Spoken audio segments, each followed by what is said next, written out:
বাংলার এক ছোট্ট গ্রাম, নাম তার কল্যাণপুর। গ্রামের শেষ প্রান্তে এক কৃষক পরিবার, মজিদ মিয়া আর তার মেয়ে জাহানারা। মজিদ মিয়া সারাদিন মাঠে কাজ করেন, ঘামে ভিজে যায় শরীর।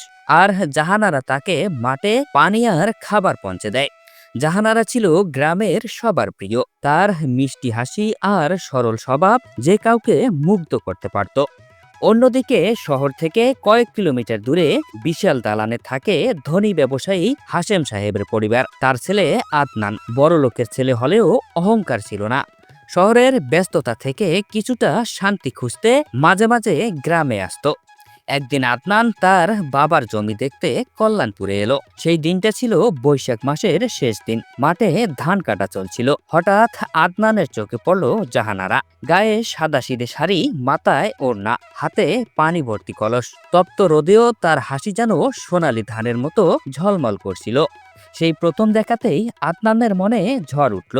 কয়েকদিন পর সে আবার গ্রামে এলো। ইচ্ছে করেই মজিদ মিয়ার জমির কাছে বসে থাকলো। জাহানারার সাথে কথা বলার সুযোগ খুঁজতে লাগলো। একদিন সাহস করে বলল, তুমি কি প্রতিদিন মাঠে আসো? জাহানারা অবাক হয়ে তাকালো। হ্যাঁ বাবা, একা পারেন না, তাই আমি সাহায্য করি। কিন্তু আপনি কে? আদনান মুচকি হেসে বলল, আমি আদনান, তোমাদের গ্রামের পাশেই আমাদের বাড়ি। তোমার সাথে কথা বলতেই আসি।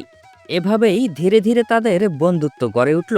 জাহানারা বুঝলো আদনান শুধু বড় লোকের ছেলে নয়, মানুষ হিসেবে খুব ভালো। আর আদনান আবিষ্কার করলো জাহানারার সরলতা আর পরিশ্রমী মন। কিছুদিনের মধ্যেই তাদের বন্ধুত্ব প্রেমে রূপ নিল। কিন্তু প্রেমের পথে বাধা আসতে দেরি হলো না। গ্রামের কিছু লোক নানা কথা বলতে লাগলো। কৃষকের মেয়ের সাহস দেখো, বড় লোকের ছেলেকে ফাঁদে ফেলেছে। আর হাশেম সাহেব যখন জানতে পারলেন তার ছেলে এক কৃষকের মেয়েকে ভালোবাসে, তিনি রেগে গেলেন। এই সম্পর্ক কখনো মেনে নেব না, আমাদের সম্মান আছে। আদনান বাবার সাথে তর্ক করলো। বাবা, সম্মান মানুষের গুণে, টাকায় নয়। জাহানারা যেভাবে পরিশ্রম করে সেই মনটাই আসল সম্পদ। প্রথমে হাশেম সাহেব কিছুতেই রাজি হলেন না, কিন্তু একদিন তিনি নিজেই গ্রামে এলেন। দেখলেন জাহানারা তার বাবার সাথে মাঠে কাজ করছে, মাথায় ঘাম ঝরছে, তবুও তার চোখে পরিশ্রমের গর্ব আর হৃদয়ে কোনো লোভ নেই। হাশেম সাহেবের মন নরম হলো। তিনি বুঝলেন যে তার ছেলে ভুল কাউকে ভালোবাসেনি। অবশেষে হাশেম সাহেব জাহানারার বাবার কাছে গিয়ে বললেন, আমি চাই আমার ছেলে আর আপনার মেয়ের বিয়ে হোক, আর আমার কোনো আপত্তি নেই। মজিদ মিয়ার চোখে আনন্দের অশ্রু ঝরল। গ্রামের মানুষও তাদের আশীর্বাদ করলো। বড়লোকের ছেলে আর কৃষকের মেয়ের সেই প্রেমের গল্প হয়ে উঠল গ্রামের সবার মুখে মুখে। একটি উদাহরণ যে ভালোবাসার জন্য জাতপাত বা ধন সম্পদ নয়, দরকার শুধু সত্যিকারের মন। আদনান আর জাহানারা বিয়ের পর শহর আর গ্রাম দু জায়গাতেই যাতায়াত করতে লাগলো।